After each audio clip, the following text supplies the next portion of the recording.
Hello everyone and welcome to episode 28 of UK League Chat. It's another return guest, I think our second in a row. We've got Pad on the show. Pad, how are you doing? I presume pretty good after last week's game. Yeah, I'm good. Good Feel stuff. really good, as per usual.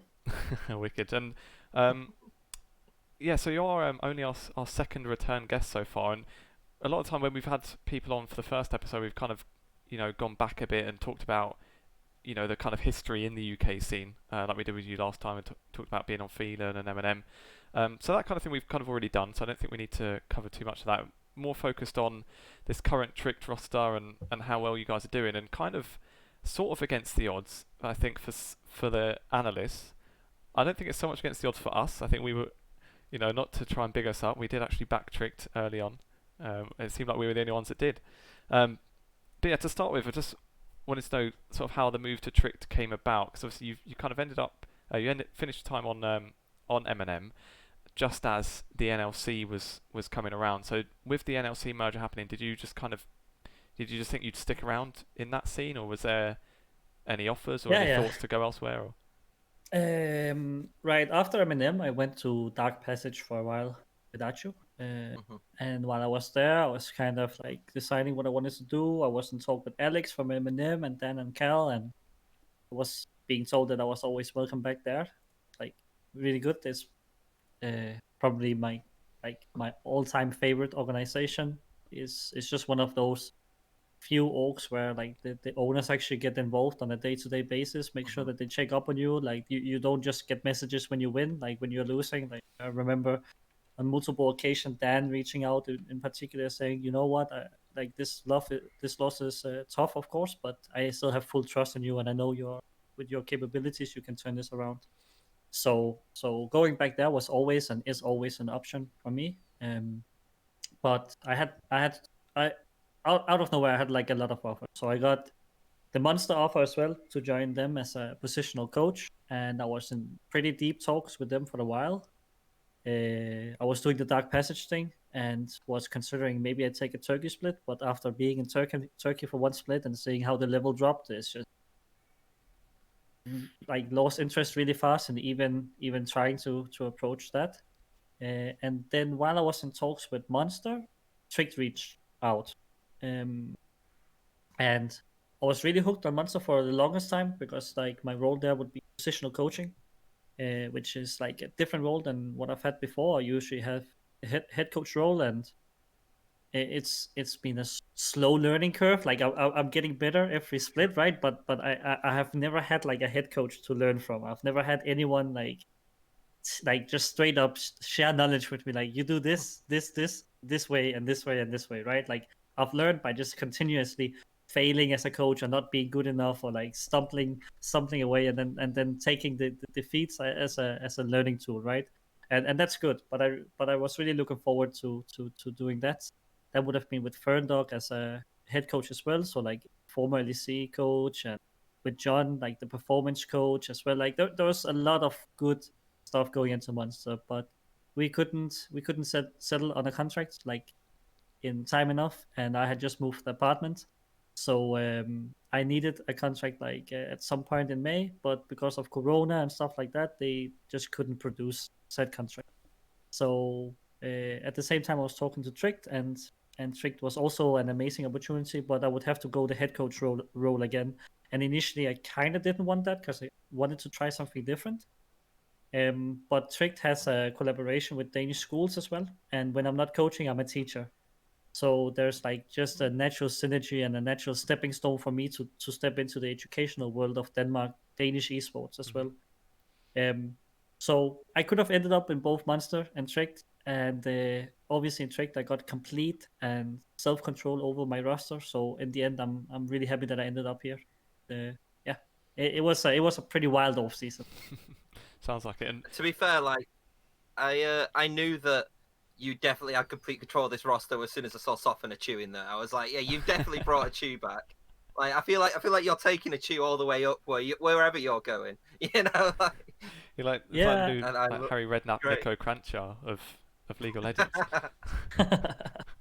Yeah, Um, I think yeah, you go. I was just gonna say it's just before we talk much about the roster, it was interesting thing you said there about with the Danish schools. Is that, do you know if that's something that other teams do? Because we kind of do see that obviously Danish players are like, well, they just get more players from Denmark than pretty much every other country, it seems like. And I remember I did an interview with Taxa like a couple of years ago, and he mentioned about that he thought that was, that we get so many players from Denmark because of the fact that it is kind of even pushed us in high schools and stuff as a potential kind of career. So is that something that a lot of teams do then? Do you think that kind of plays a part in it as well? There's not a lot of Danish teams that have these collaborations, but we have like 2 or 3 big like colleges that offer esport at a high level where you have good, well, I say good, but coaches that can teach League of Legends, right?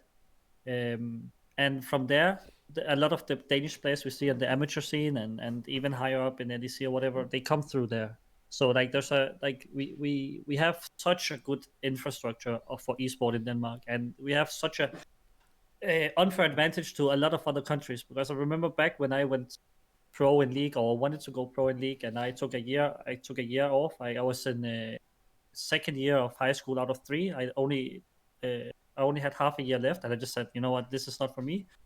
And at the time, it was pretty taboo thing. Like, it was only my family and friends who supported me in my decision to pursue esport.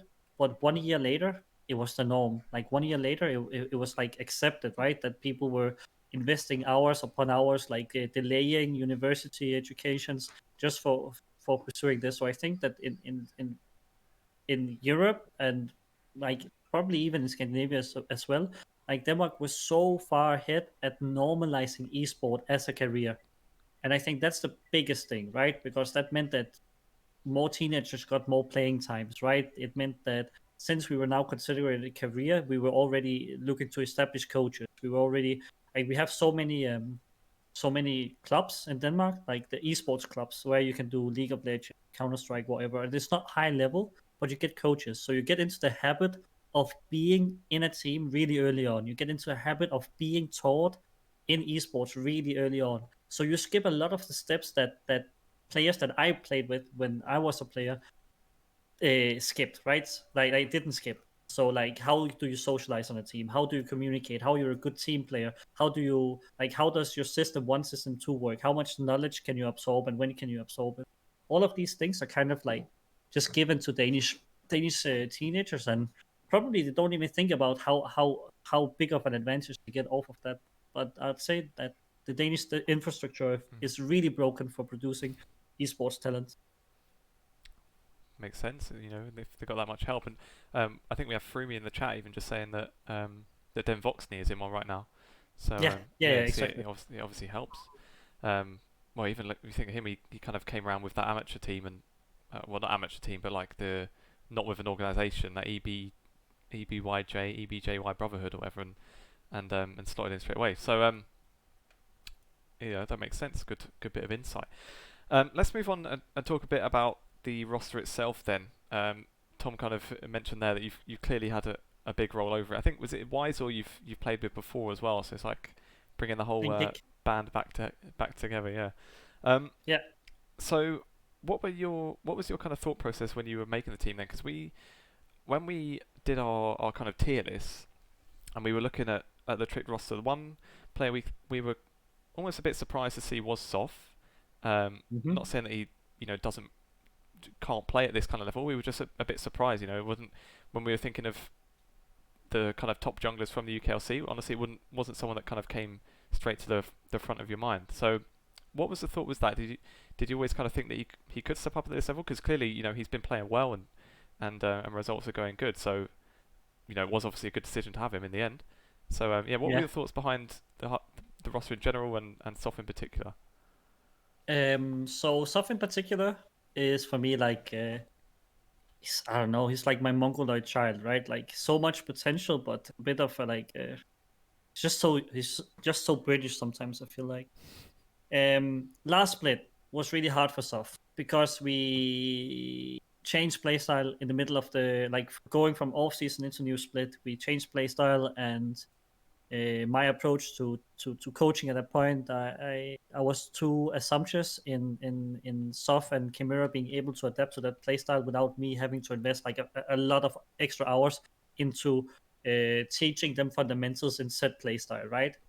So that's a big misstep on me, right? And then of course Sop also like became a bit known, unfortunately, for his level 3 flips. He straight up lost us 2 games on flipping 2 games, right?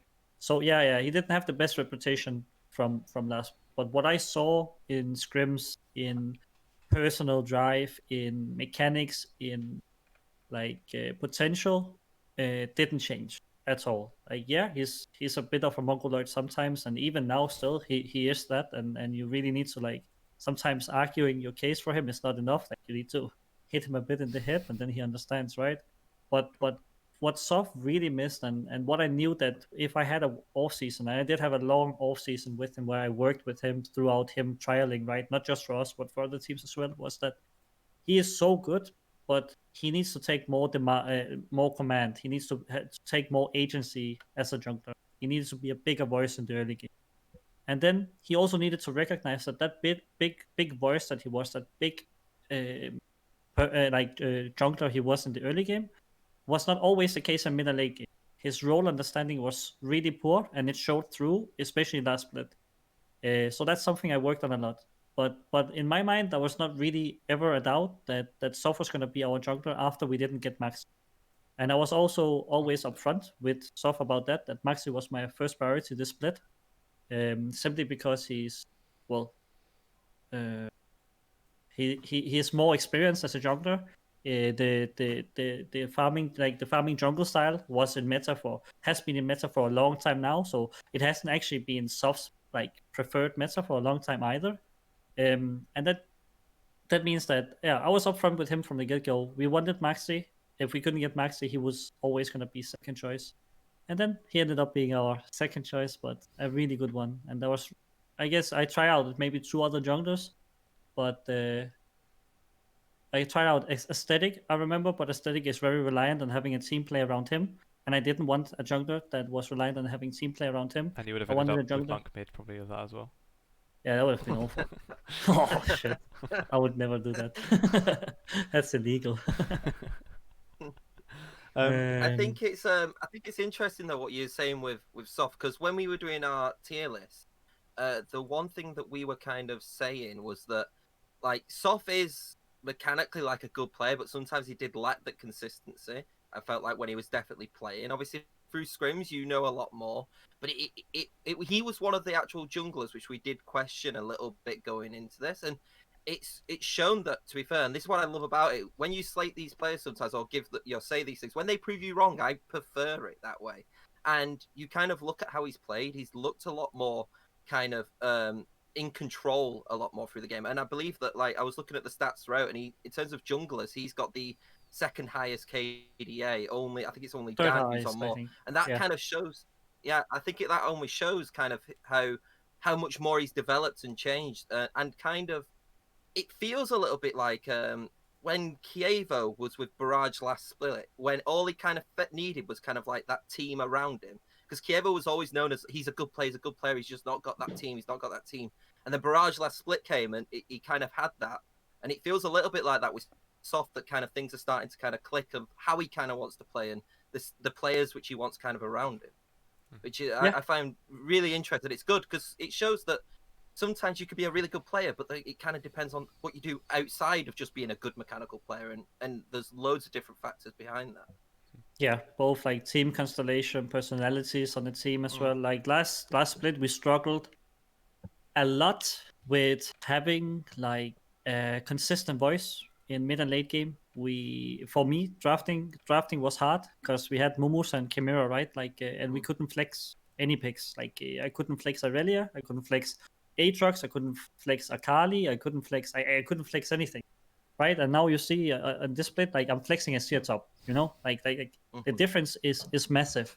And what Soft can do is that if we give Soft Olaf, right, like we play for him early game, and then we transition into mid game where he will be like he's already secured us 2 or 3 Drakes, right? So then we play for him as a team. If we're playing decent or Elise, then he's playing for us as a team, and he can play for Eren in mid lane when he plays Pantheon. We can play for for PlayStation bot lane when we are playing Thresh with CC setup. We can play for Vaso whenever on top lane, who also has like the deepest champion pool in the entire league, right? So in terms of team constellation, it's also just a better fit for Soft, because last split our fundamentals were so bad that even when we drafted for Soft, we couldn't play for Soft. Like Mumus was an extremely good player, and Chimera is also a really good player with a lot of potential. But in so many games and in scrims and stuff, like the amount of times that Soft became like a wave clear duty or like deliver waves or catch wave duty because we fucked up wave management, something as simple as wave management, right? Like just hurt us a lot. And you don't get that in this team. Like if anyone fucks up their own lane, like then they're scolding themselves for it. Like we have much higher expectations and a much higher skill floor than we had last season. And that means that our jungler who is facilitating these players with higher skill floors gets to shine more. So then once the roster was put together and we started seeing the rest of the lineups and obviously the groups came out as well, what were your expectations of where you thought you guys should finish then? Because when we did our tier list, I think we put Tricked in Group B mostly around, well, I think around sort of third, fourth, I think. I don't remember exactly off the top of my head. And we definitely put Dusty below. And then like the first week happened and all the broadcast, the cast and everything did their predictions. And literally, I think like everyone said Dusty were going to win. And we were thinking, wait, hang on, what? Like, did we miss something, or do we not know something other people know? Or, and to be fair, a lot of the Dusty roster we didn't know too much about anyway, so it was kind of like a bit of a guess. But I think we'll keep patting ourselves on the back for being the superior analysts on that one. It was the only time we thought, we don't know a lot, because these analysts have said that Dusty are gonna. All of them did, and then Tricked on them were like, oh, well. Yeah, guess we're okay then. So what were your expectations then? Where did you think you should have placed in this group? Obviously, at the moment you guys are second, which is most eyes a bit of not like an overperformance, but it's higher than people would have put you beforehand. Where would you have thought you should have ended up? I mean, in the end, it all comes down to we wanted from the get-go to consistently be able to contest BTXL, Fnatic, and what's that face? Munster. Yeah, Munster. Right, like those three teams. And to do that, you need to have really good fundamentals. So that's what our practice went to. Good fundamentals. Like that's why Fnatic wins so many games last split and this split already as well. Also why we won against Munster. Because like if you have good fundamentals and you just wait for enemy macro fuck up, then you just win a lot of games if you draft out scaling.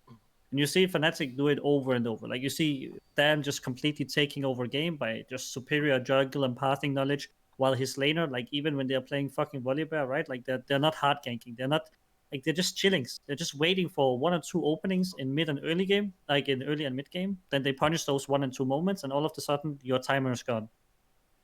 So we knew going to this that yeah, okay, like we can coin flip. Like if you can coin flip wins against Fnatic, if you roll them over in early game or anything like that, then it's fine. But we wanted to consistently be able to match their fundamentals, like their understanding of objective setup, wave control, win conditions, like all of these things. So we go into this with high expectations towards ourselves. We are really hard on ourselves when we are playing scrim, when we are fucking up, when we are not playing optimally. Because it's the only way that we're gonna go top 2. Like there's 2 spots for we are taking one of them, and if we want to take one of them, then we're gonna make sure that we establish the fundamentals we have, and the only way we do that is by being hard with ourselves and get really good practice all of the time. So yeah, we went into this tournament wanting top 2, sure. Fair enough. And would you say that in your group that, because there's this debate, isn't there, about kind of strength of groups and stuff like that, and because obviously you don't get to face the other group even once or anything like that. Would you say that your group is stronger than significantly? The other group? Or, yeah. And do you think that then benefits you, kind of, because you're going up against stronger people kind of consistently than what the other group is? Because I would agree with you. I would say that your group is stronger because you've kind of got your Munster and you've got Fnatic, who probably right now look like the best team in the NLC without a doubt, really, just of how they've been playing. So does that benefit you kind of going into kind of what you think about playoffs in the future, about going against these other sides? I mean, in terms of facing enemy team, I don't really care. The only thing that's good about our group being better is that we get better competitive practice. Like we're not playing against Resident Sleeper, Nordavind, like who are like they're 4-1 and they're doing good, and they kind of did what we did against Fnatic, but it's just that kind of approach where it's like it's so slow, right? And the fundamentals are not even good. They're decent, but they're gonna be sleeping when they get to playoffs, right? And then they're gonna meet a fast-paced team in us, or like I don't know if Dusty can make it back, maybe he can, like, but us or Munster. Like if Nordavind meets either us or Munster, they're so done in playoffs, like because they come from the full Resident Sleeper group A, where everyone like no one is playing fast, everyone is just full chillings, it's just bad. So we get better practice. We get punished for not being good at macro. We get wins for being good at macro. I think that overall the fundamentals in Group B is just higher, right? Who do you think then out of Group A? Well, so, yeah, because you kind of got like you got BT and Nordavind who are towards the top, and then BT don't even look that good. Like, for being completely honest, like BT are 5-1, but they've not looked convincing in a lot of their games. Yeah. Like and Nordavind could because obviously the Nordavind have played one less game, they could go same level as them.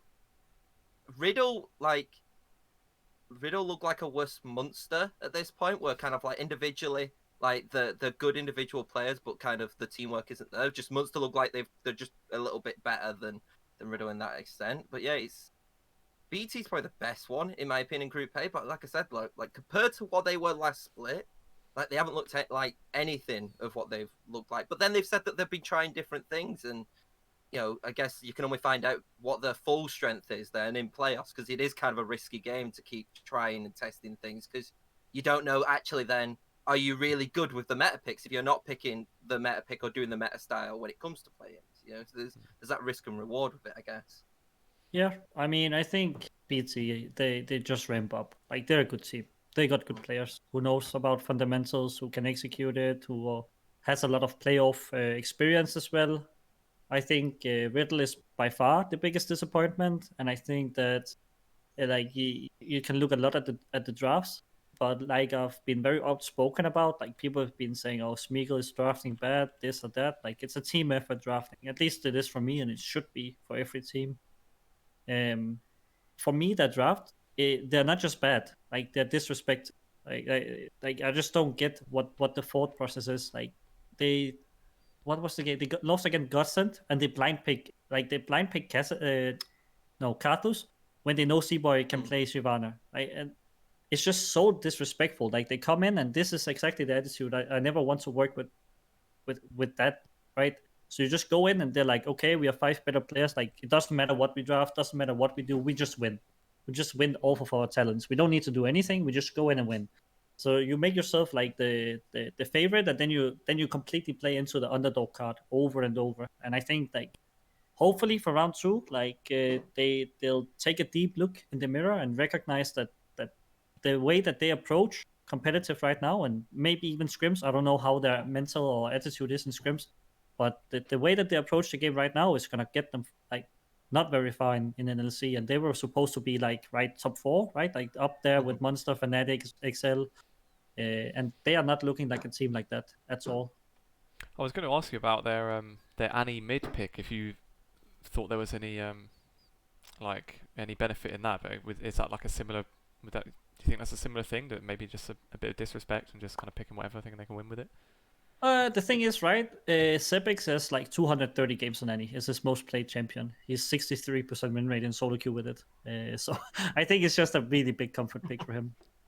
And it's good. Like it's good unless you play against a good mid laner. So if they try to pull it out against Aaron, like Sepix is gonna cry for a week, But if you play against bad mid laners, it's gonna be hard to punish. We asked Ericsson about it, and he was not. He was not happy with it. He thought it was just a joke, pretty much. So at least if it's someone's main, you can get away with that, as a comfort pick. That's not the end of the world. Yeah. In terms of kind of your own odd picks, so you guys did come out literally week 1 with the Azir top. How did that happen? Confused us all. That really confused. Whose idea was that? Because these kind of picks, do they usually come from the player, or is it? Or are you the mastermind behind that, or how does that go? I mean, we actually flexed it one time in scrim, and we knew Vaso played it. I think it's just this team we play whatever makes sense, right? And it makes sense for the draft, like because we get free scaling Azir into Gangplank, like it's a perma prio matchup with free scaling versus free scaling, and then we get counterpick with the Pantheon into mid lane, and we just shit on it, rotate into bot. So just draft wise, it was just the best thing to do. It was. I think all I could remember with seeing Azir top is I had flashbacks of when it was the Forge of Champions qualifiers, I think it was, and I believe it might have been like hybrid or something like that. And they put Azir top, and that Azir went like 0-7-0 because they just bombarded it. And I was like, I felt so sorry for him because they were just like, we're just gonna shut it off completely, and he just couldn't do anything. Yeah, I think he like 20 farm in like 10 It was minutes like or bullying something. that game. Horrible. That was awful. Yeah, but it's so situational that the Azir picked up is good. But there they didn't really have tool to punish it, and then it's. And also, I mean, I guess I can agree with Nordavind being the best team in Group A right now. But if Nordavind is the best team in Group A, it really says a lot about the standard in Group A. Because even though they win, they just, yeah, it's just slow. Like the pre-planning is very obvious that is not always there. So even though they get a lot of objectives, I feel like they're getting, like every team in Group A, I feel like they're getting so much for free all the time because people are playing slow and scared, waiting for spikes. So like Nordavind are just like the better of the worst, you know? Like they get so many objectives based off of their enemy team being even worse. So even though their objective setup is not good, even though their wave management, their back timings are not good, even though their timing for power spikes are not good, they just get it because enemy team is worse, and it's just kind of boring. Do you think the meta plays a part in that at all? Because it's like pretty much like Aphelios Ezreal every game where you're just waiting for like get 2 items plus Death Dance and then try and kill everyone. Do you think that kind of plays into it a bit, that teams are just too passive because they're waiting for that? Yeah, and it's the surefire way, right? Like you saw what we did against Munster. Like when you draft out scaling like that, then you just wait for one fuck up, and then like the timer is gone. You know, like when we did review of our Munster game, like our early game was so bad. Like Munster did good, but our decisiveness, our capabilities to catch XP and camps and the Lee Sin established defensive vision was so bad, right? Like this is what I'm talking about. We got free stuff because enemy team was bad. You know, it's not because we are good, and that's what's happening for Nordavind a lot. And that's why, like for example, Barrage, we got through me in the chat here, like why their approach to League of Legends works, right? Like because they can just wait for enemy team to fuck up because we are not that good. Our fundamentals are not that good. And then, of course, Munster fucked up by completely forgetting that they needed Dragon Soul to win the game, and then we got 3 Drakes out of out of nowhere. But it just really speaks to the skill floor of these teams, right? That you can sit and draft Kassadin or whatever mid lane, and you can just take it up the ass. But because you're good at taking it, then you get to 3 items, and then you just win the game for free. Which is fucking boring, and why we are working very hard on our fundamentals to make sure that when we face these mega late game scaling teams, that we run them over in 23 minutes. Like, because fuck playing Kassadin. I think the one thing which I oh, go on. No, you go for it, Tom. Okay, so one thing which I remember with which kind of defined Group A was the Team Singularity XL match, where Team Singularity, I believe they got like 2 Barons and Dragon Soul, and then still didn't win that game, and it was just like one team fight, and then they'd lost.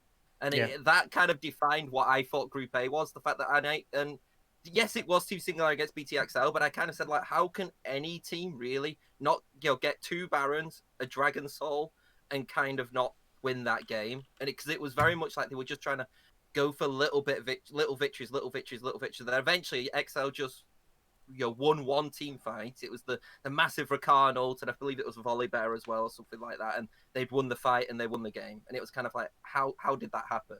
And that kind of defined like Group A, because I feel like that's a lot of it. It is kind of the waiting for these like Dragon Souls, the waiting for these Barons, and it's just a lot of waiting, it seems, for a lot of it. I think it's kind of like, it's sort of always been the thing of like, if you're not if you don't consider yourself one of the stronger teams, it's like a safer way to try and get games. Like remember, like when Splice were doing it every week in EULCS at the time, it was like they would just pick scaling every game, and if they didn't just get rolled over in like 25 minutes, then they'll eventually just win anyway. And it kind of seems like sort of like the easier way to win games, I suppose. But then it's kind of the one that when you best of ones, but maybe in playoffs isn't going to be too helpful when everyone knows that's how you want to play anyway. Yeah, I mean, I think, okay, so I give late game scaling a lot of shit here, but I think late game scaling is good if you're good at the play, right? If you're good at stemming bleeding, if you're good at being decisive, if you're good at cross mapping, if you're good at the pre-planning pathing for objectives, so you don't like, so you can trade 3 for 4, like 3 for 1, like all of these things. If you're good at being a scaling team, if you're good at being like on the back end of tempo in early game, and you can consistently pull that off, yeah, sure, like draft fucking Kassadin, or draft Corki, or draft like Aphelios Corki every game, and sit and chill and hope that your jungler delivers you, right? Like you saw, like we did it a lot with Phelan, where we just draft Olaf for Soft, and then he kind of bridges the gap in mid to early game, right? And you see a lot of teams will do this as well. But then I see teams that are drafting late game, and they're not stemming the bleeding, and they're not securing XP or securing CS, and they're drafting like farming jungler together with triple scaling lanes, and then you start question marketing a bit, because then you're really just winning off of enemy team being bad. Like it's not you doing anything. Like you can be proactive in your cross map, you can be proactive in stemming the bleeding as a scaling team. But if you're literally just sitting and praying for enemy team to be like, to have bad fundamentals, to have bad objective setup, vision setup, wave control, like slow stacks into dives, if you're just depending on that, then I think you're not playing League of Legends. Like I at least don't want to be part of that. That sounds fucking boring. And it kind of shows, I think, you guys don't want to be part of it, because like looking at what are kind of considered the meta picks, half of them you guys just don't seem that interested in. Like I was looking at a few of them, so like Graves is an obvious one. Like literally everyone's playing Graves. You talked earlier about how like scaling junglers is and farming junglers, sorry, is like a bit more of a stronger thing at the moment. And I don't think you guys have played it a single time. Is that kind of something where maybe Soft prefers not to play it, or is it just you guys just don't don't value that pick as much? Is there any sort of specific reason around that? Yeah, right. So Graves is like big bait. Like, one, Graves needs to do something level 1, and 2, Graves needs to perma, invade, and contest camps. So you need to draft specifically around the pick to snowball ahead, because Graves is not Nidalee. So when people draft Graves and play him like Nidalee, then you get a bit tilted, because like then okay, so you're sitting and you're fully clearing your own jungle over and over, or like even maybe Mundo is a better example, right? You're clearing your own 4 to 6 camps over and over. Like then you're using the pick wrong, and then the pick is not going to be like, the reason why Graves is strong is because it's a huge duelist, right? Like he can contest enemy jungle, he can do the whole 3 camps for one, like three quarters of the jungle for 1 quarter. If you're not using the Graves like that, then you're not using the Graves. And in that sense, it at this level, because teams cannot consistently pull that kind of Graves playstyle off, even with Prio, then of course Graves becomes worse, like really worse. And then we don't mind playing into it. Then we can play whatever we want into it. We can play Olaf with an enchanter, because with an enchanter he beats him. We can play Shyvana, you beat the scaling game, because Shyvana is like literally doing the same thing as Graves, unless Graves is invading, right? And then you need follow up. So I think a lot of people just don't know how to play with the Graves, and then the Graves becomes a big bait pick. And yeah, that's pretty much it. Like we can play it as well, but once we have more success in scrims, maybe at getting 3 out of 4 quarters. Yeah, because you kind of say that about the invading. It makes me think of, I think it was I think that was a game, I don't remember who it was against. Dan was playing it and was literally like 100 CS up over the enemy jungler, was literally just getting like buff after buff from him as well. So Yeah. that kind of makes sense. And yeah, so like you can see, you guys played into it the first 2 games and won them both, so it makes sense. And it was a similar sort of situation with, I noticed with the bot lane as well. Like Aphelios Ezreal is mostly every game in the NLC at the moment. You guys have only played Ezreal once and Aphelios 0 times. Kind of the same with the support picks as well. It's like Lulu Karma with that, and you guys have no games on any of them. So what are your thoughts on the bot lane meta as well? Is that a similar sort of thing, or does that go where sort of hand in hand with the fact that you're not as reliant on the kind of the scaling comps? I mean, again, okay, I'm gonna emphasize this, and if any of the NLC or preferably UKLC teams as well are watching, right? Like LEC meta does not equal NLC meta, right? That's the biggest stepping point here. Yeah. So because like you can play what's his face Aphelios Lulu every single game in LEC and don't get punished because it's slow and people have good fundamentals and people know when to contest objectives and when not to contest objectives. They know when to sack a lane and when not to sack a lane. They know when they need help catching a wave and when they need help delivering a wave. All of these things, all of these fundamentals will be there 100% of the time in LEC, right? That makes the pick good because it means that Aphelios will consistently be able to sit on 12 CS a minute. When Aphelios can do that, then he hits his 2 and 3 item power spike early, and the pick is amazing, right? Until you play into a team comp that outranges him, and that's very easy, but people are not doing that for some reason. So Aphelios is generally a good pick in higher elo when you can secure like consistent resource upkeep for him. But at our level, like honestly, like this is not even a secret. Like pick Aphelios against me, I put 6 into you, I put you under your turret perma, and I dive you over and over and over.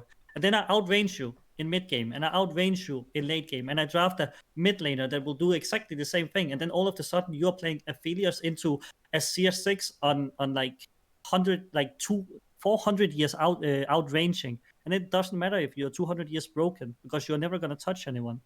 I think as Aphelios is probably the biggest bait pick that's been in a while, unless you are such a good fundamentalist team. And even then, you still need a team comp for the Aphelios, and you need to have to play against a team comp that doesn't demolish the pick. Mhm. That's why we are probably not playing Aphelios. Yeah, Like, 'cause Hachu can play it, yeah.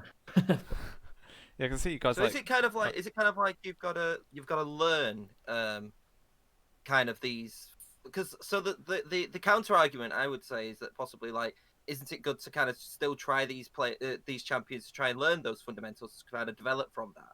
Because there's two ways you can kind of look at it, really, isn't it? It's kind of, you can play with kind of what you can work with right now, or you can try and push and see what you could potentially work with.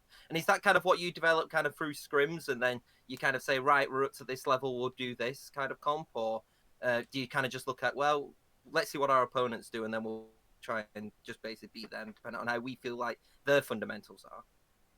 Yeah, I think like I don't necessarily think a lot in team comps or like what picks needs to be played like that. I think maybe I'm also like Aaron would probably really agree with me when I said that I might just be a bit biased towards the Aphelios because I don't like it. I think it's a huge. I don't like it. I like to play against it, and I don't like having it. Like we played it a lot in scrims, like, and we've made it work as well. It's just it needs so many things to function, and if enemy team has good answers into it, it's just hard. And I think that blind picking it right now, there's at least 3 good answers into it. I already told you about this. That's an old one. There's 2 more, and blind picking is just scary because you need to be good, your team needs to be good, and enemy team needs to be bad. Unless you're Fnatic, because then Dan will just, do his stuff, and then Xmedi is like really good at resource upkeep, and Maggie Felix is really good at resource upkeep, so they can probably play it whenever they want. I think, on the other hand, Ezreal is not a bait pick. Ezreal is fucking strong, really strong. Yeah, and we saw that with the Chew as well against Munster. I think might be a good point for us to go on to some predictions then for this week. I think when we had you on, it was like right after the split had finished, so we haven't had any predictions from you yet, Pad. But if you're watching the episode, so we do these predictions each week, and we count up the scores. And what we started doing is that there'll be a double points game each week as well. So last week it was your game against Munster, and you guys did me a solid with that one. I was clawing back some points, and I was the only one that went for Tricked, so that was a very good result for me.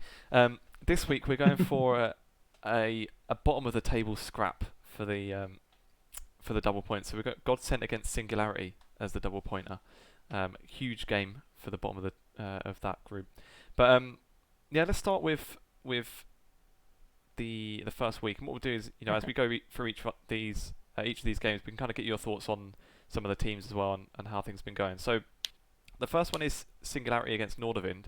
You kind of mentioned about Nordavind, so you perhaps don't think they're maybe as good as the score looks, or and that's kind of the case, I suppose, for the whole of that group you're saying as well. What do you think of Singularity? Do you see them kind of getting things back on track? Because to be fair, I don't think some of their losses haven't looked like as bad as their score necessarily shows. Like we mentioned the game against XL where they probably should have won, in all honesty. Yeah. And then just one team fight and it was over. So what do you think of Singularity? Do you see them turning things around at all? No, not against Nordavind. Like I said, like I think Nordavind are not bad by any means. They're just mediocre, right? But I think Singularity. I think that their team cohesiveness is non-existent, and the last few games they have had really good early games, but then they have such a like they just never look on the same page, especially whenever Flaxis go side lane. I get so scared. Like when I'm watching VODs of Singularity, I get scared of both Flaxis on both Flaxis' behalf and the rest of the team whenever they go into 1-4 or 1-3-1. Because their like vision securing through prio is non-existent. So that means that whenever Flaxis goes side lane, he's always in the dark. Like literally always. And I'm not sure if it's because he's not communicating what he needs or the team doesn't recognize it or refuses to, but I just don't like Singularity will not turn it around until they learn to play mid and late game as a non-ARAM squad, you know, like where they're not running as fast. Mm-hmm. So yeah, I presume that's a Nordavind pick then, and yeah, same here. To be honest, I don't. Even if Singularities are starting to turn things around a bit, I couldn't imagine seeing them take that one, unfortunately. What are your thoughts, Tom? Well, Nordavind's only lost is to BT. To be fair, I do.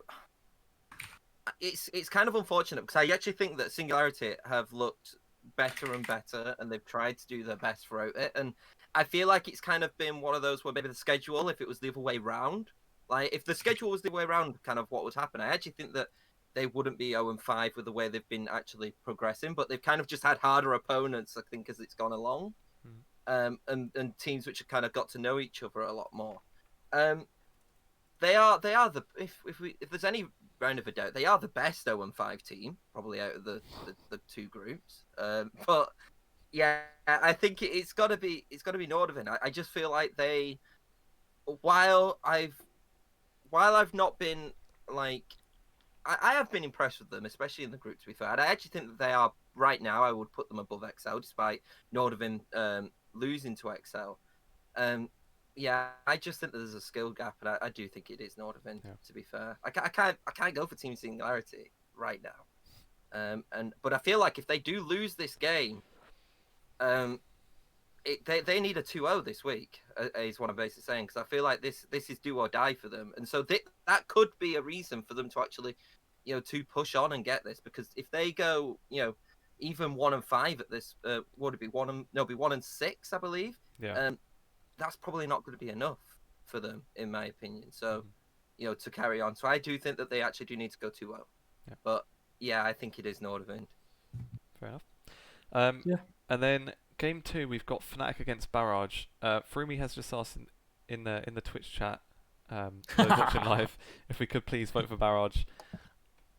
I'm sorry, Frumi. I don't think I can. At least I need some points. So I'm going with my head. Yeah, Fnatic obviously I'm beaten so far, and if there's a team they're going to lose to, honestly at the moment it doesn't look like Barrage is a team that could match them.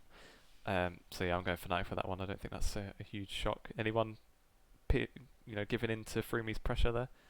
No. I'm gonna do Frumi a solid though. Like I think Fnatic are Barrage's worst opponent, and simply because like both of them are drafting heavily for like reliant damage outcome from mid and bot lane, right? Like they're drafting into resource mid lane and resource bot lane and scaling, right? But then you have Dan versus Flipper, and that matchup is undeniably like big gap. Probably the biggest gap there is in the NLC. Even with like Flipper flipping a smite on Volibear into Dusty, like which was really good job. But just in terms of like like player to player, that is probably the biggest player gap there is in the entire league. With that being said, I think that Barrage can take games off of anyone, including Tricked and including Dusty, which they just did, and also Munster, right? but Fnatic is probably like in terms of like playstyle to playstyle, they are very similar, but just worse. So I think they can take games against anyone but Fnatic. So Fnatic take.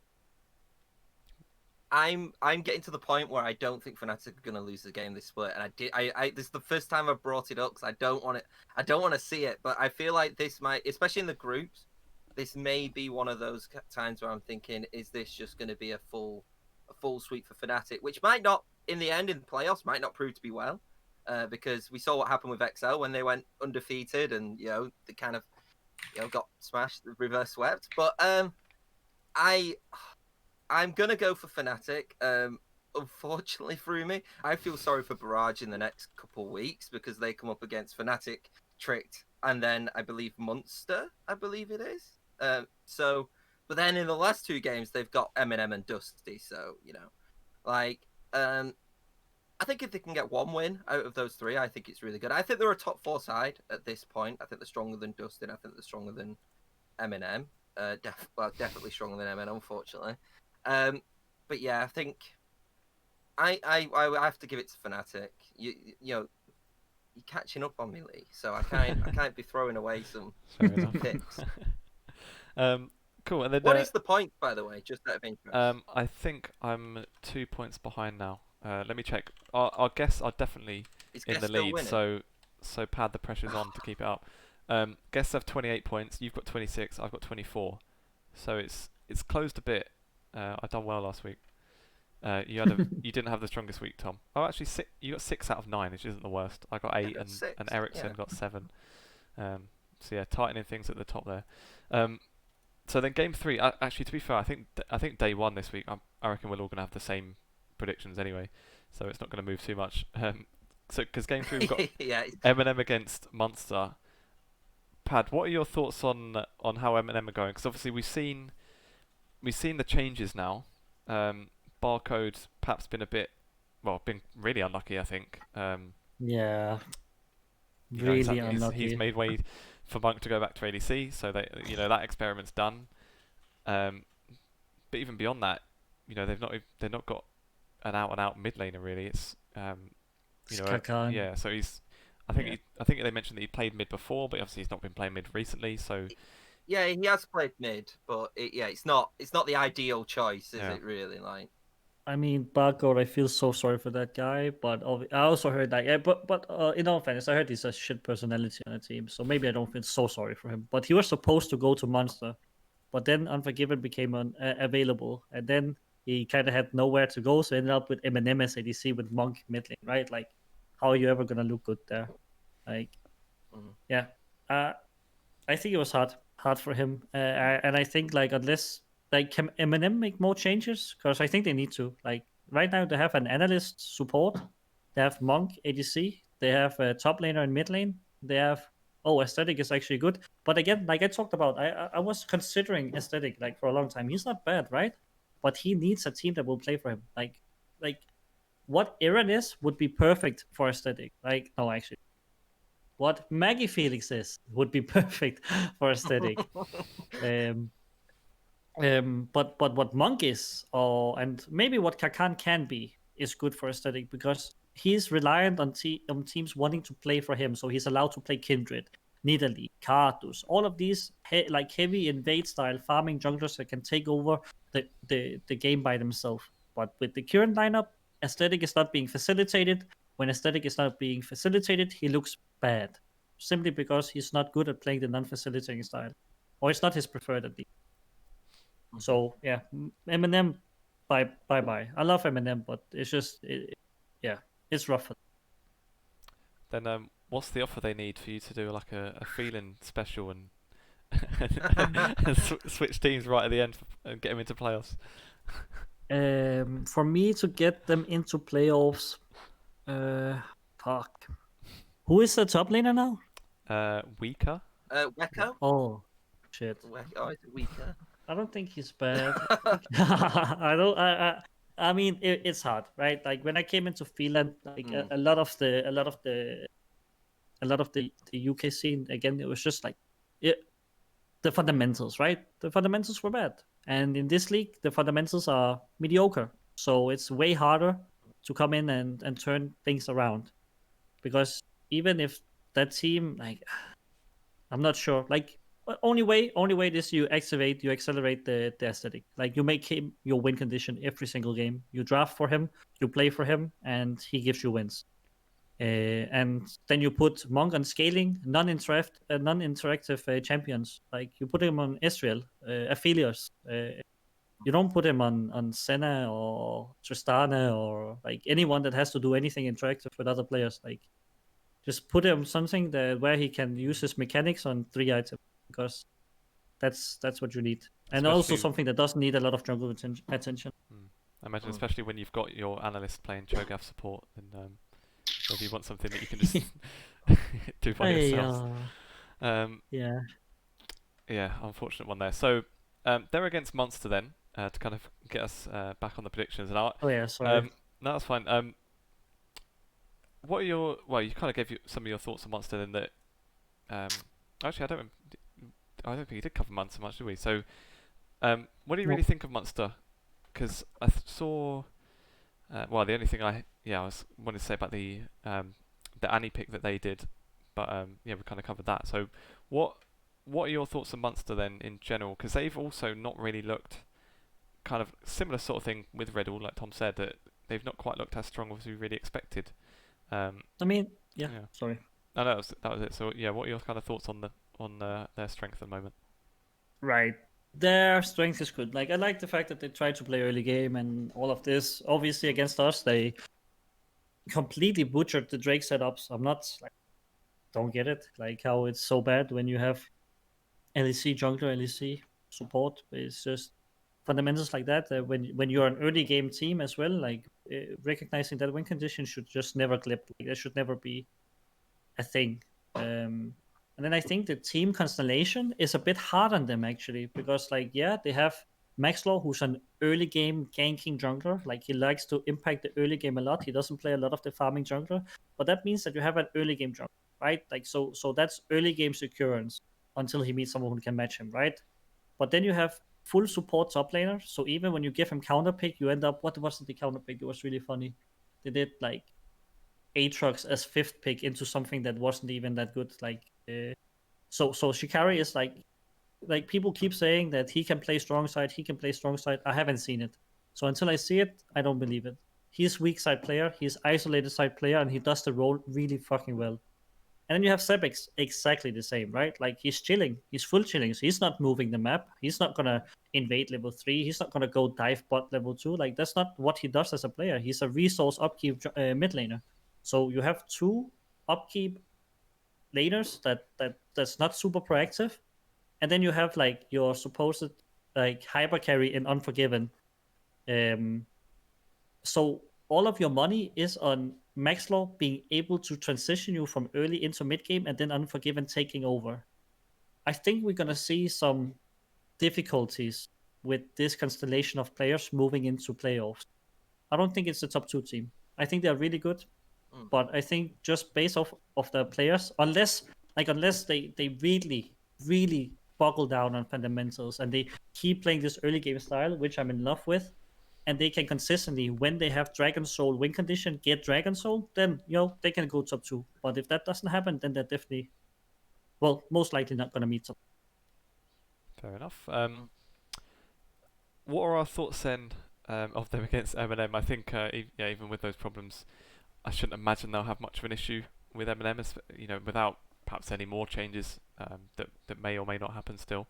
So yeah, anyone that's going to go against Munster on that one? No. Didn't think so. No. I think that with MnM, I do think there are. I mean, I don't know anything at this point, but I do think they have to change their support. Like, for me, like, I think I look at it from a mentality point of view as well. Like, you've had Monk in the mid lane. He's been getting a lot of criticism being in Monk.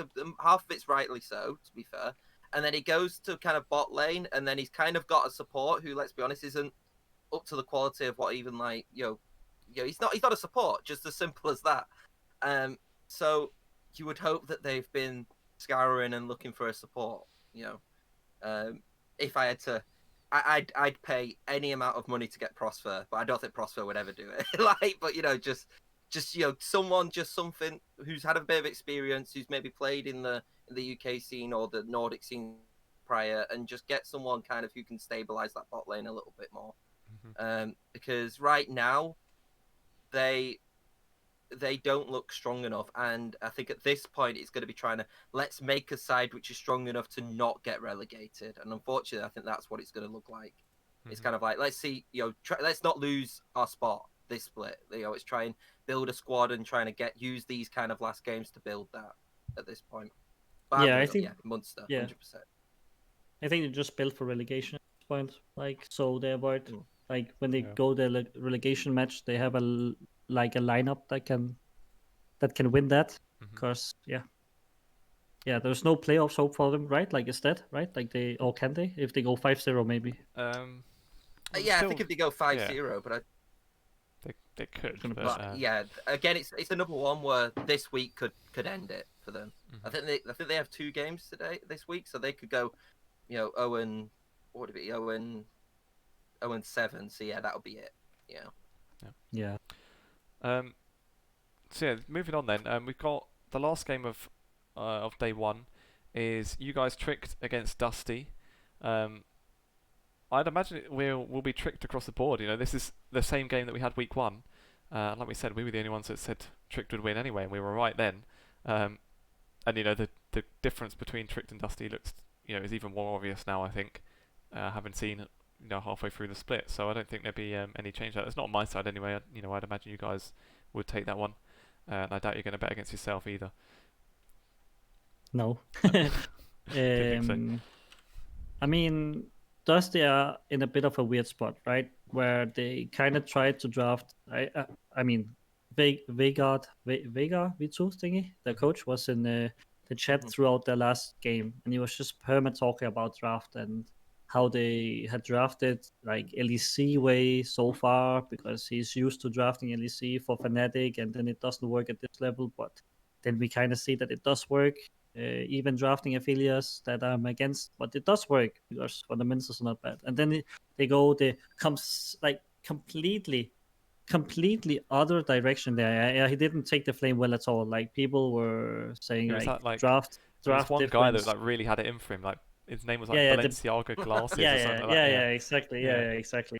And like, not rightfully so, right? Like, but the draft was fucking shit, right? Like, you draft Karthus with triple AP, you draft Kiana into Vladimir, but because of the jungle matchup, she cannot secure secure prio after first cannon wave.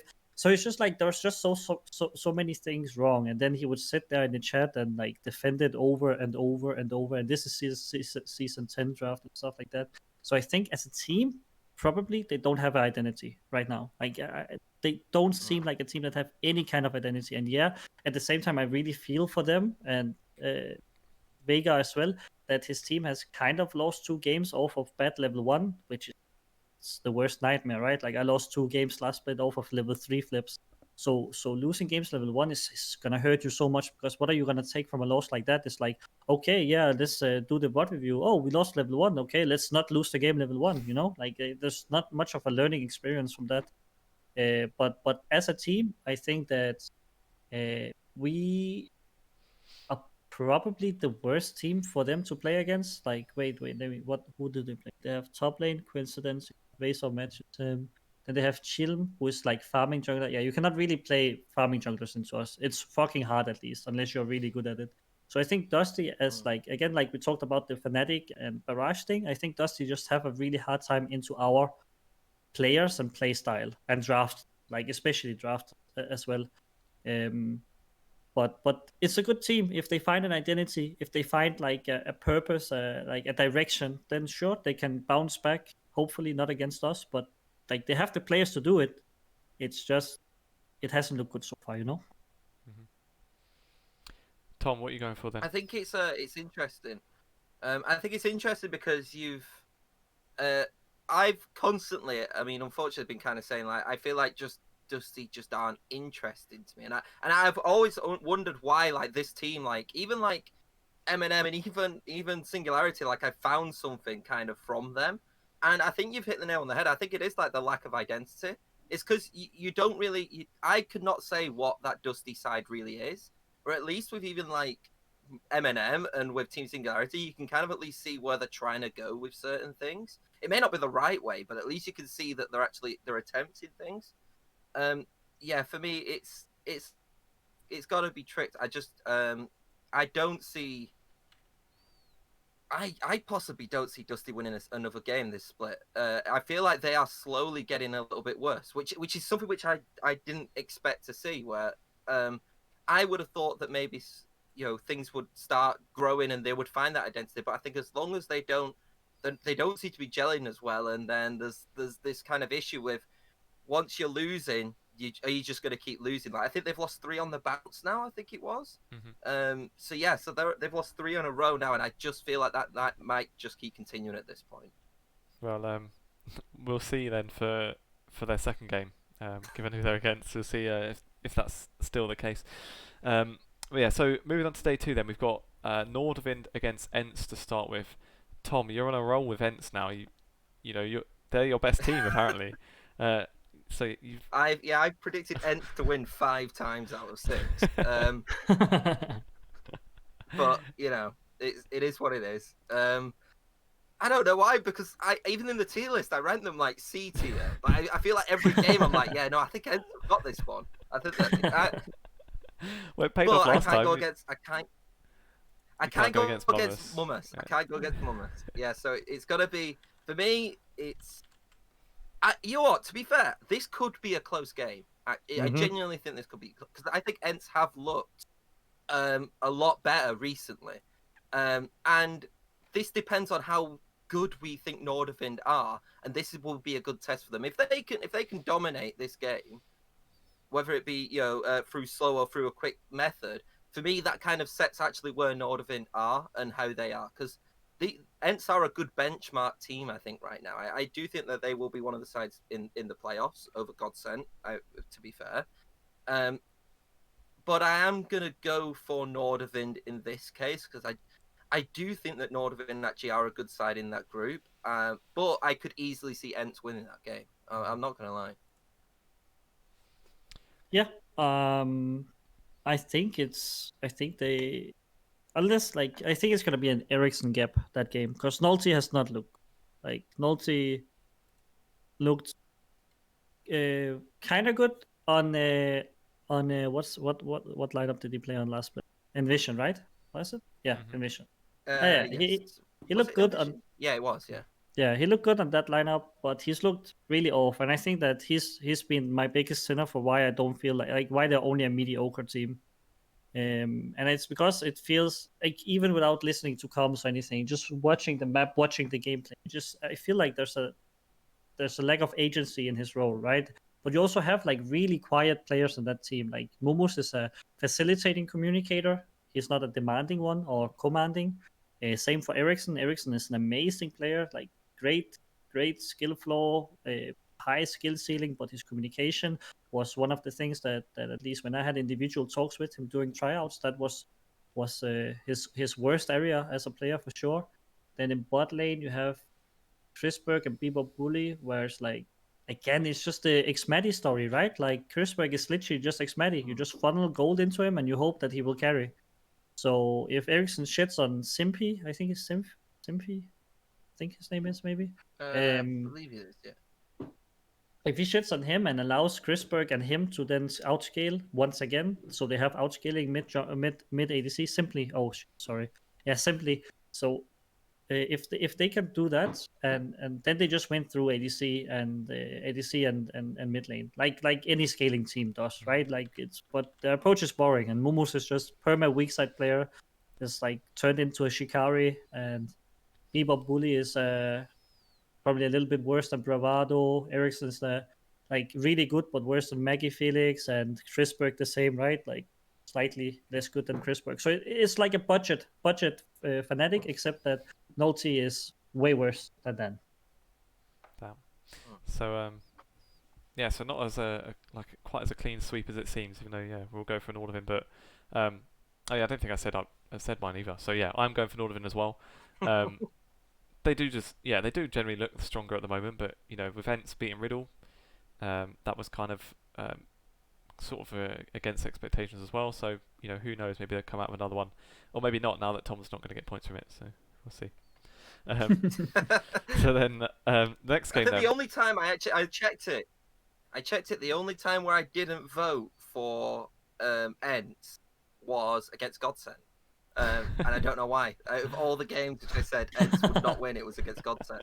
So bizarre. This could How be the a sign. how the hell am I behind you?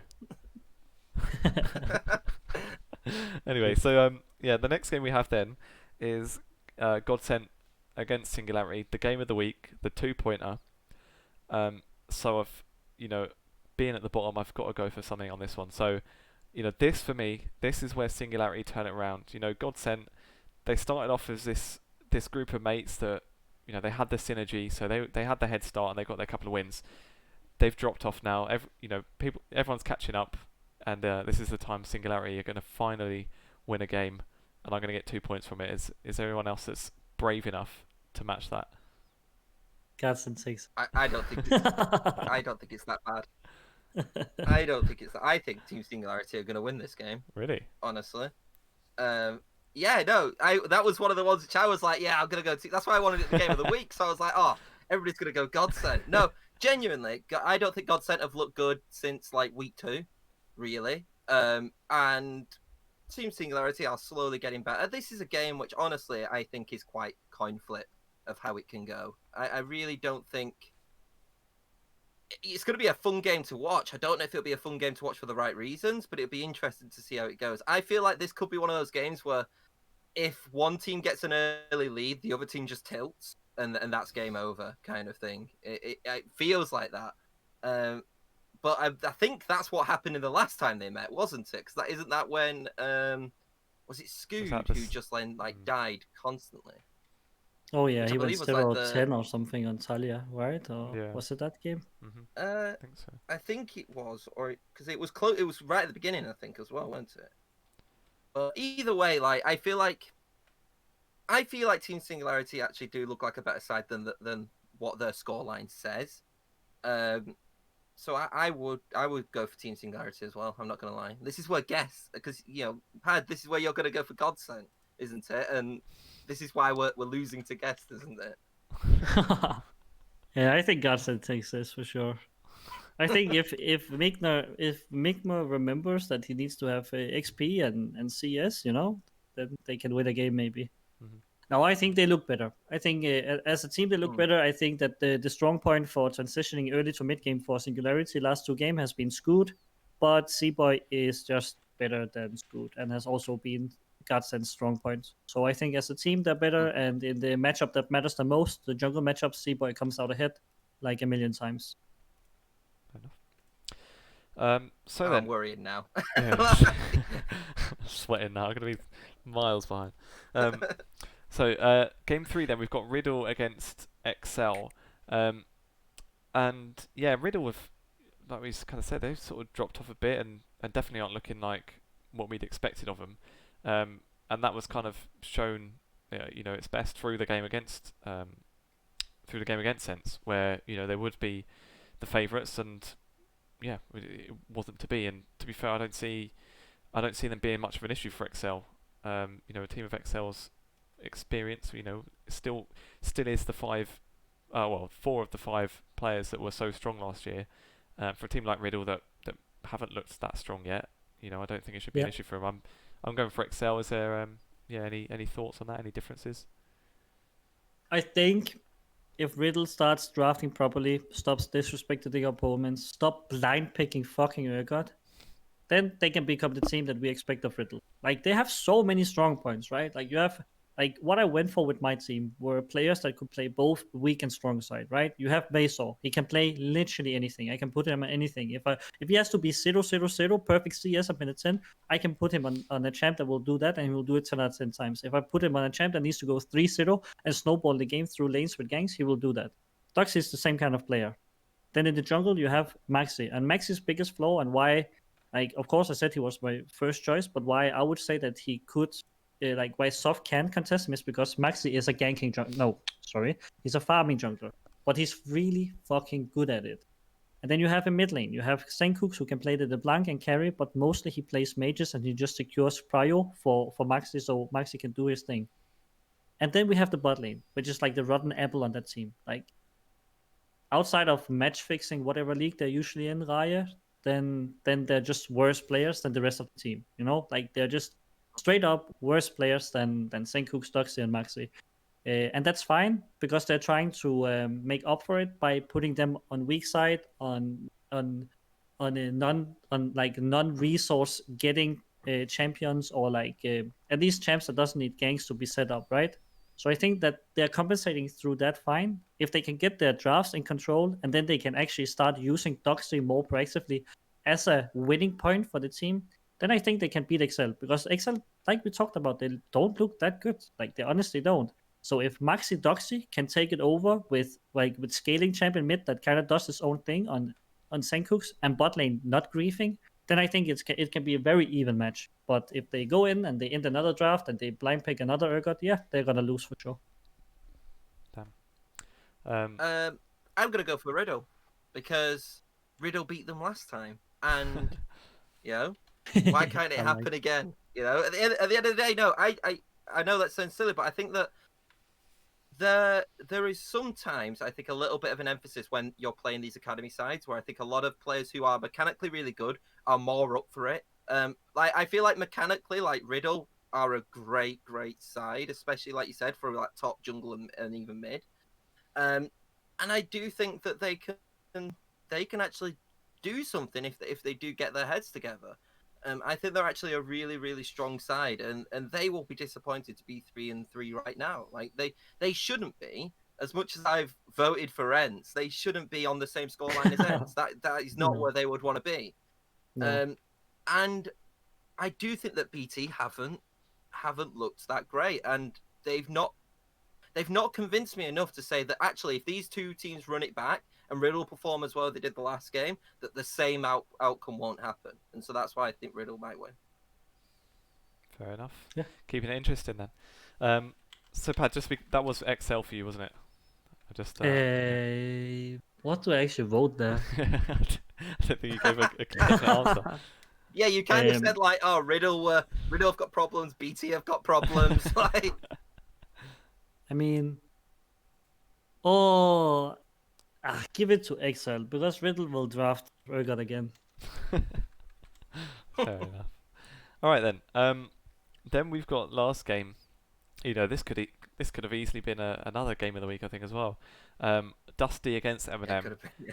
You know, we spoke about both these sides and said about how how MnM are literally desperate to start picking up any sort of wins they can now. You know, to have any chance of not being in relegation. I think Frumi put in the chat that from what he understands, they are trying to get an actual support player in. So you know, if that happens, then that may help as well. So also because I'm bottom and I need some points, I'm going to go for MnM. You know, Monk had his because the annoying thing, like they swap things around, but then they still, I don't know, they like look like they kind of like drafted just for comfort, and they just still pick like some weird stuff. I'm not sure what Monk did. He went 0-6 on Senna. I'm not sure. I put him on an ADC, and it'll look different, I think. So I reckon this week they'll get him on something normal, and he will finally carry this split and fix his the KDA. I think Tommy was saying offline that his KDA is not looking too hot right now either. Nope. Yeah, 0.27. 0.27 is KDAs. So yeah, to be fair, I mean, if there is a team they're going to get that they could pick up a win against, it's, you know, you imagine it's the team that's just above them that's only got one win themselves. So, you know, it's now or never really for MnM. If they lose this game, they're done. Let's be honest. So, you know, I'm voting for them to pull it out the bag finally. Yeah, I think I'm gonna go with Dusty. I think that the direction they took with the draft, even though the draft was a bit iffy last time around, like they should have won the game against Barrage. Let's be honest. If Flipper it doesn't take that steal on Baron, then they're out, and then the game is just over. Barrage doesn't get to outscale. They don't get to team fight. So I think they they're moving in the right direction, and if they can if they can find a personality, if that is if they can find their approach to the game instead of like what Vega did for Fnatic when he was with them 3 months ago, right? Like if they can find the Dusty approach to League of Legends, then I think we're gonna have like a very very interesting round 2, because it means that basically Tricked, Barrage, and Dusty could all take games off of each other. Even Munster, like we have 4 teams that would then be able to take games off of each other. Obviously, I'm working on making that a non-thing and instead being a thing where we in Trick contest Fnatic. But like right now, with what we have showcased in competitive, at least there is a world where like us 4 become like get into this giga brawl to see who finish where, and that could be interesting. But only if only if Dusty find their own identity, because otherwise it's just gonna be MnM and Dusty in the bottom. So I'm gonna go with Dusty because they need to be better. They are better. They should be better. I can't risk it on. All right, so if they do find a support, then if even with a support, or and they have Kakan in the mid lane, like there's still fundamental issues. Like, I think we've got to that stage where I'd at least hope that Dusty kind of have some coordination together, where a coordinated 5 teams which have played all these games together can beat a team which is basically a mismatch throughout. I can't see MnM winning this, and if MnM do win this, then it might be Dusty who's at the bottom of the table at the end of this, because I feel like that could be one of those situations where if you actually look at the bottom of the table in that group, like everybody's talking about how bad MnM are. Like all it takes, like you said, is one win, and they're tied with Dusty, or potentially tied with Dusty, and then that could lead to end up Dusty going down in the relegation spots. I don't think so.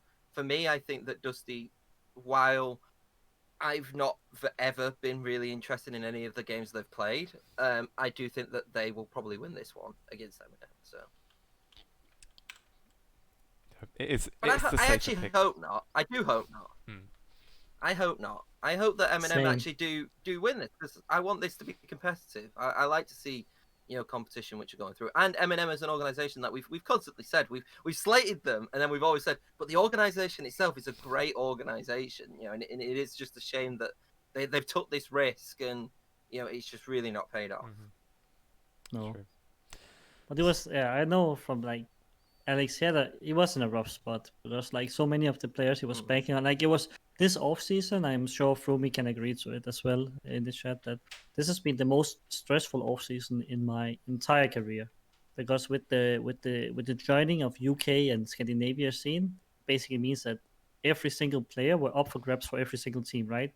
So we had 3, 4, 5 players who were doing tryouts on 3, 4, 5 teams at the same time, and yeah, like Frumi says, like then it comes down to money. So like you kind of set up like this hierarchy of economy, right? You cannot contest whoever Fnatic wants, or Excel and Munster. Like those 3 are out of reach. So if you heard any rumors about any of those teams looking for any players, you would just, okay, you know what, fine, I look at someone else. Then you have the next layer, right, where apparently Dusty had a lot of money that I didn't think. So then you have Dusty, Riddle, Tricked. Is there another for me? I don't think there's another. I would have guessed ENCE, just because they were. ENCE. Nordavind. Yeah, Nordavind. Yeah, that's the next 4. And then below that you have ENCE and Barrage and MnM and the rest, right? Because ENCE didn't want to invest and Godsent didn't want to invest. ENCE wanted full Finnish roster, right? So they probably have like more money, but they wanted full Finnish roster. Yeah, exactly. So both Frumi and Alex were put in a pretty rough situation where like no player wanted to sign until like the last fucking week, which is really frustrating as well for any part. But it just meant that I, as Tricked, of course, had a bit of an advantage in economy, but also a lot of the players wanted me as a coach, so I had 2 edges. But that meant that teams with lesser money, like MnM and Barrage, ended up with probably none of the players that they had as their first seeds, right? And that's the situation Barrage and MnM were put in. I think Barrage coped with it better. They did less. I don't think they did less of a gamble, to be honest, because Jedran was pretty much a no-name. He's played in Danish scene and was high elo solo queue, right? And then who is Barrage top laner? Dreedy. I had Dreedy on tryouts. Good fucking top laner, by the way. Like, he was our choice if we didn't get Vasor. Flavor played in Danish league for 1 million years, right? Then Voxne had a hard time in tryouts. Like, no one, like, from what I heard, didn't like him a lot, but he's really good with resources, so he's reliable. And then support, Nightmares, like EUM player, right? Yeah, so they did a good job. Like, they did, for sure did a really good job with the amount of money that they have. And Alex took a big gamble because, Alex, if you ever listen to this, I'm sorry, but you are too hot on Monk. Like, you were it when I was with you in MnM, where we chose him after over Archu. Biggest regret of my life, probably, in terms of player picks, and we did it again. Monk is not a tilter per se. Like, he doesn't tilt himself. He doesn't have bad mental himself, well, a bit, but Monk destroys teams on the inside out. I would never want to work with him. Never. Jeez. And that's Wow. before or after mid lane. Wow. Yeah. Shit. Well, I think that's with that bombshell, and then I think we'll pretty much end it there. I'm sorry. Yeah, and Nightmares was a massive coup. Yeah, it comes off hard. It comes off a bit hard, but it's really what I feel like. That when you have a player who can tilt inwards, who can get angry at himself or at his place, it's fine. But when you have a player who is tilting everyone else, if that's the thing, like, then it's so hard to work with, because it means that you don't get to practice League of Legends. You have to practice personalities. Yeah. And that's I'm more surprised that we didn't get to see Pada and Achu on the 10th team in a row or something like that. That's what you did. Yeah, Monk will carry. Monk is a card flip, even with MnM. He's mechanically really good. It's just like there's just a short circuit in his brain that happens, and then but yeah. Do you think teams play into that? Because when Frumi was on, he mentioned that people had this idea that he was a known tilter, and if you can get a Monk, then yeah, the team will literally go boom. So do you think that, because it's kind of something when they put him on the Cogmore mid, which has shown to be a pretty strong pick now, and he just got abused, and then he's gone back to ADC 0-7. Like, do you think teams are just targeting him now? I know that our approach to him is that, like, so from having worked with him, if you camping once or twice, he'll get really upset. But then if you keep camping him, then you leave openings for team to play around it. And if he gets one return kill, then he'll turn that into motivation, right? So what we generally do against Monk is, like, you shit on his mid lane, and then you shit on him twice, and then you win the game through micro. That's when he's the most tilted. That's when he won't be able to play the game. If you keep targeting him, he gets one kill on you, then, like, he builds motivation off of that one kill. So you just starve him. But in mid lane, he starved himself. It would be very interesting, though, to see, like, because, like, there's no doubt that mechanically he's actually a really good player. It just seems like it's a little bit more like, mentality issues. That I wonder, like, it'd be interesting to see if I know, obviously, Frumi's in the chat, but if he was at, like, Barrage or someone who has, like, a good, kind of solid base with kind of the performance coaching and stuff like that, if maybe, like, having kind of someone to kind of help him through that actually will benefit him more as a player in the end as well, because it'd be very interesting to see how I feel like things like that can slightly be fixed or can be worked on, just the same as what you can actually work on when you're playing League of Legends. But I feel like you do need then that infrastructure around it to kind of fix that. And if it's kind of like you're just putting someone in and you're kind of not, like, if you're aware of that, you kind of need to know that, right, if we're aware of this, then we need to kind of have someone dedicated to helping him. But then it's kind of the cost of what the worth is and stuff. So it'd be very interesting to see how that is. I think this was tried, right, with LDLC. He went on to the best team in France with a fuck ton of resources, Yellow Star support. The team was number one. They kicked him while the team was number one. Like, think about that one more time. They kicked him while the team was number one. If that doesn't say everything about what kind of a personality he is within a team, then I don't know. Like for me, I'm not speaking with Monk anymore, obviously. But my best advice to him is that he do some soul search, some download headspace, like work on yourself. Like work on yourself before you introduce or force yourself onto a team, because you are breaking down, you're burning bridges for yourself, you are breaking down teams. Like this is a I issue, and until he fixes his issues, until he gets the help to cope with whatever like needs help coping with for him to function in a team, like then I think there's like no point for him to play in a team. Fair enough. Yeah. Strong words. Yeah. Right. Yeah. With that, I think we can start sort of coming to an end now. One thing I did want to ask, after we were done with predictions, before we do finish, is for our kind of casual viewers and casual players like myself, Clash is this weekend, and for a low tier scrub like me, Pad, what should my team be playing in Clash, in like gold, silver, elo? Okay, I like it. I wasn't ready for these questions, but it's easy. Don't worry. I've been Do you playing mean for your team or for you? What world do you play? both. I think I'll be playing Okay. top, and I'm on a pretty hot streak with Wukong at the moment. Okay, Wukong's good, Ornn is good, Sion is good. In mid lane, just play Kog'Maw, right? Chill, full chill. Ezreal ADC, right? Easy peasy. And then jungle, you can play whatever.